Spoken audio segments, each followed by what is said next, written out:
पर हम प्रकट करें, यही भला काम हम दूसरे पर हम ये करें। और ऐसे इस नेचर को, इस स्वभाव को हम दूसरे पर हम जब क्लेम करते हैं, चालू करते हैं, इससे परमेश्वर की बड़ाई होती है। इसीलिए परमेश्वर की बड़ाई होती है मेरे प्रियो। अगर कोई आए और कुछ खाना मांगे और ज्यादा कल आने से बोल देंगे तो फिर हमारा बड़ा परमेश्वर की बड़ाई नहीं होगी। इसमें परमेश्वर के स्वभाव, परमेश्वर के नेचर ये कि हम दूसरे पर क्या करें, भला काम करें। जैसे प्रभु यीशु मसीह आया था तो भला काम करके गया। हालेलुया। आपके गुनाहों को, आपके अतीत को प्रभु यीशु में जब क्रूस पे जब हालेलुया क्षमा कर सकता है, तो मेरे हम थोड़ी सी पाप हम रखे रहते हैं जीवन भर के लिए। वो बोल दिया है तो उसको बात करना छोड़ दो, तो कुछ कह दिया तो उसको नफरत कर दो, उसको बातें ही मत करो।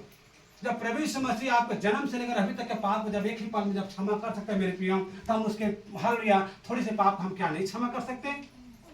जब आप एक दूसरे के पाप को क्षमा करोगे तभी आपका पाप क्षमा होगा, अन्यथा आपका पाप रुके ही रहेगा।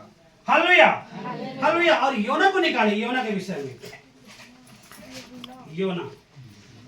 चलिए हालेलुया, अब यहीं से आप खोलता है हालेलुया कि क्या चीज के लिए उपवास रखना है। आमीन। हालेलुया। योना 3 अध्याय।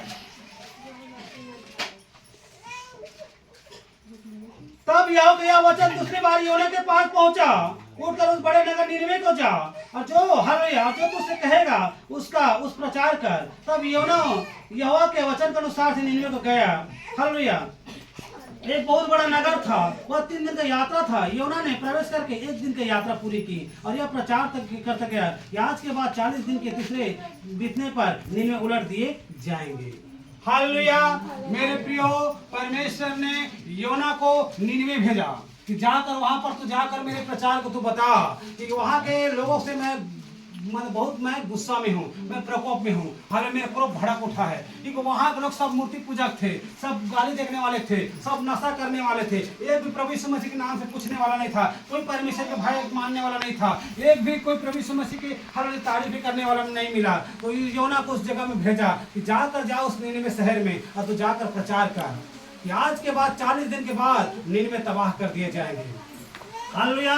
जब इस प्रकार से मेरे प्रियो, जब योना उस नगर में गया तो वहां पर प्रचार करते गया, तो हालेलुया तो वहां जब प्रचार करते गया तो वहां के लोग जब सुना तो उन लोग उपवास करना चालू कर दिया। हालेलुया। तो उन लोग उपवास करना चालू कर दिया कि जान गए सच्चा खुदा का आदेश है और जो एक बार बोल देता है उसको करता भी हो है। आमीन। हालेलुया। तो वहां के राजा को जब इसके टेलीग्राम जब मिला, जब खबर मिला, हालेलुया हमें इसका सुसमाचार जब मिला कि योना जब इस प्रकार जब प्रचार कर रहा था, तो जब राजा को भी पता चला तो राजा ने पूरा ऐलान कर दिया, राजा ने पूरा खबर कर दिया पूरा देश में। हर जानवर से लेकर कोई जंतु तक, ना कोई बच्चे तक, कोई 3 दिन तक ना खाए, ना कुछ पानी तक ना पिए। हालेलुया। और राजा मेरे प्रियो रात में बैठ गया और रात में बैठकर 3 दिन तक उपवास करता रहा। हालेलुया। जब परमेश्वर ने देखा उपवास, देखो उपवास में क्या के जानते हो, उपवास में यहाँ पर कह रहा है कि हालेलुया वो बुरे काम से भी फिर रहे हैं। हालेलुया। बुरे काम को यहाँ पर आए हम बाइबल बता रहे हैं। Hallelujah, hallelujah. तब नीनवे के मनुष्य ने परमेश्वर के वचन को प्रतिथि किया और उपवास का प्रचार किया गया। बड़े से लेकर छोटे तक सभी ने टाँट ओढ़ा। तब यह समाचार नीनवे के राजा कान में पहुंचा और उसने सिंहासन बैठकर उठकर अपने राज की वस्त्र उतार कर टाँट ओढ़ा और लिया और रात भर बैठ गया। राजा ने प्रधानों से सम्मति लेकर नीनवे में इस प्रकार से ढिढोरा पिटवाया कि क्या मनुष्य, क्या बैल, भेड़, बकरी या पशु या कुछ न खाए, न वे पिए, न कुछ खा ले। मनुष्य और पशु दोनों टाँट ओढ़े और वे परमेश्वर की दुहाई चिल्ला कर दे और अपने कुकर्म से फिरे और उस उद्देश्य से जो वे कहते हैं पश्चाताप करें। संभव है परमेश्वर दया करे और अपनी इच्छा बदल दे और उसका भड़का हुआ कोप ठंडा हो जाए। Hallelujah, hallelujah. परमेश्वर प्रकोप मेरे प्रिय नीनवे पर भारी था। हालेलुया। जब उपवास किया तो अपने बुरे काम को अपने कुकर में सुन फिरते फिरा। हालेलुया। वहां के राजा ने रात में जाके बैठ गया कि संभव कि परमेश्वर अपनी इच्छा को बदल दे।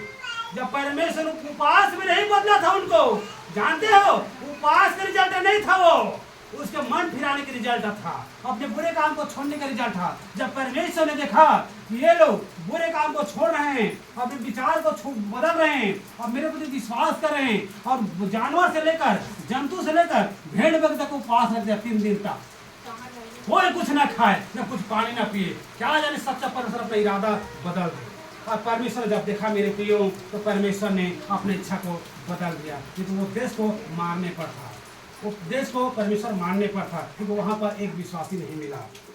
ऐसे मेरे प्रियो, अब्राहम हालेलुया जब सदोम और अमोरा को जब नाश करने पर था, हालेलुया परमेश्वर ये अब्राहम के जमाना में अब्राहम ने कहा, हे प्रभु वहां तो मेरा लूत भाई मेरा भतीजा रहता है, क्या उस देश को तू नाश कर देगा? तो नहीं। क्या 50 में आप नाश कर दोगे? नहीं। तो फिर 30 में? तो नहीं। फिर 40 में? नहीं। तो फिर 10 में? एक बार और पूछो, 10 में? नहीं। अगर एक विश्वासी अगर मिल जाता है तो देश को मैं बचा लूंगा। आमीन हालेलुया। समझ रहे मेरे प्रियो, इस गांव में कई विश्वासी है, इसीलिए परमेश्वर इस जगह को रोक रखा है। अगर इस शहर में, इधर छत्तीसगढ़ में अगर विश्वासी नहीं मिलता तो कब के छत्तीसगढ़ तबाह कर दी जाती। हालेलुया। एक विश्वासी की वजह से परमेश्वर रोक देता है। हालेलुया। शुरुआत को कि वहां पर मेरे लोग हैं, इसलिए परमेश्वर बचाए रहते हैं। हालेलुया। शुरुआत को हालेलुया। यहाँ हमारे जैसे कई विश्वासी मेरे प्रियो, अगर आपके घर को कोई बचाए है तो उसके विश्वास के द्वारा होता है। आप किसी दूसरे को उपवास को उल्लंघन मत डाले, इसका लेखा फिर वहां पर आपको देना पड़ जाएगा। हालेलुया। कोई प्रभु मर रहा है उसको रोकने की कोशिश मत करे, लेकिन इसका सारा लेखा वहां पर परमेश्वर को देना पड़ेगा। हालेलुया। तो एक एक चीज को वो लेगा आपसे हिसाब, मैं बता दे रहा हूँ।